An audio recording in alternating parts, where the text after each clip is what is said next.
Halo semuanya, nama aku Hizkia. Selamat datang di video ini. Di sini aku mau review satu novel thriller yang baru selesai aku baca sekitar 3 atau 4 hari yang lalu. Novelnya adalah The Girl on the Train karya Paula Hawkins. Novel ini diterbitkan oleh penerbit Nora dengan 430 halaman. Buku ini bercerita tentang seorang perempuan bernama Rachel yang setiap harinya menaiki sebuah kereta komuter. Lalu kemudian pada suatu hari, Rachel melihat sesuatu yang ganjil terhadap sepasang kekasih yang memiliki rumah tepat berada di samping rel kereta.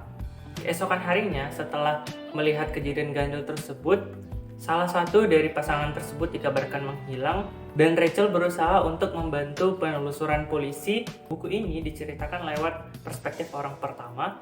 Terdapat 3 perspektif di dalam buku ini, yaitu perspektif dari Rachel sendiri, perspektif dari Megan, yaitu gadis yang menghilang, dan kemudian perspektif dari Anna.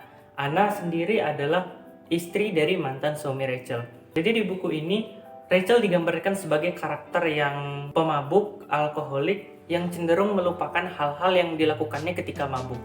Hal ini menjadikan Rachel sebagai saksi yang tidak bisa diandalkan karena karakternya yang pemabuk tadi. Kemudian perspektif Megan diceritakan dengan waktu jauh sebelum Megan menghilang sampai ke malam sebelumnya Megan menghilang. Kemudian perspektif Anna diceritakan dengan timeline yang acak. Bahkan perspektif Anna tidak sering muncul, yang paling sering muncul adalah perspektif dari Rachel dan Megan sendiri. Buku ini memiliki rating 3,95 di Goodreads dan merupakan pemenang dari Goodreads Choice Award tahun 2015 kategori mystery thriller.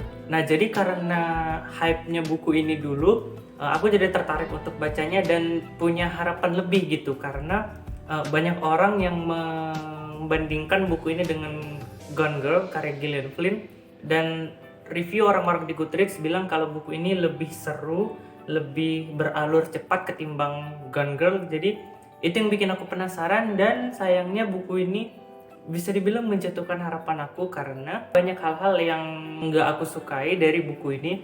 Yang pertama adalah semua karakter yang ada di buku ini itu dibuat dengan kepribadian abu-abu, sehingga sepanjang cerita itu aku nggak punya karakter yang benar-benar aku pedulikan gitu. Aku merasa buku ini tuh lebih terfokus ke pengembangan karakter-karakter yang ada di dalamnya ketimbang mengusut kasus hilangnya Megan yang ada gitu. Karena kehidupan dari setiap karakternya, misalnya Rachel, kehidupan Rachel itu terus diulang. Rachel mabuk, Rachel ini, Rachel itu. Jadi banyak kesan repetitif gitu, kesannya bertele-tele dan nggak berfokus ke pengusutan Megan, tapi lebih ke hari ini Rachel begini, hari ini Rachel begitu, hari ini Rachel begini.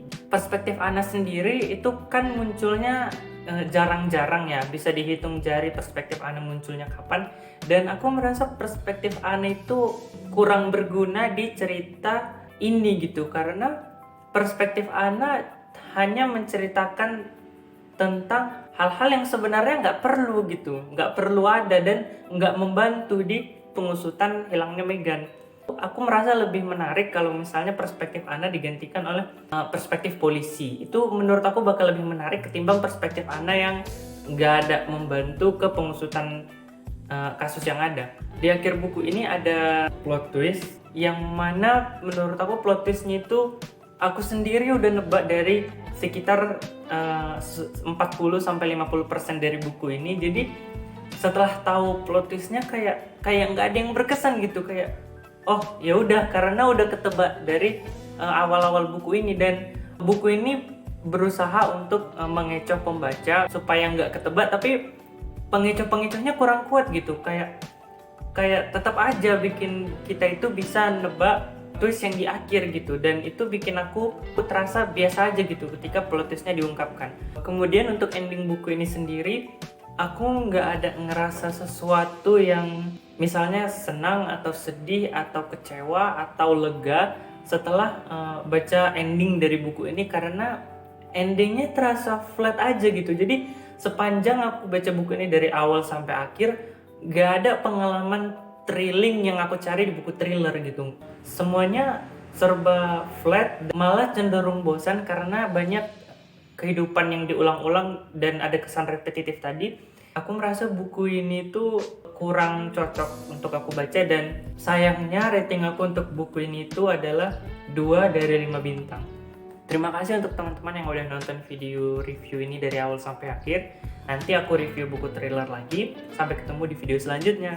Dadah!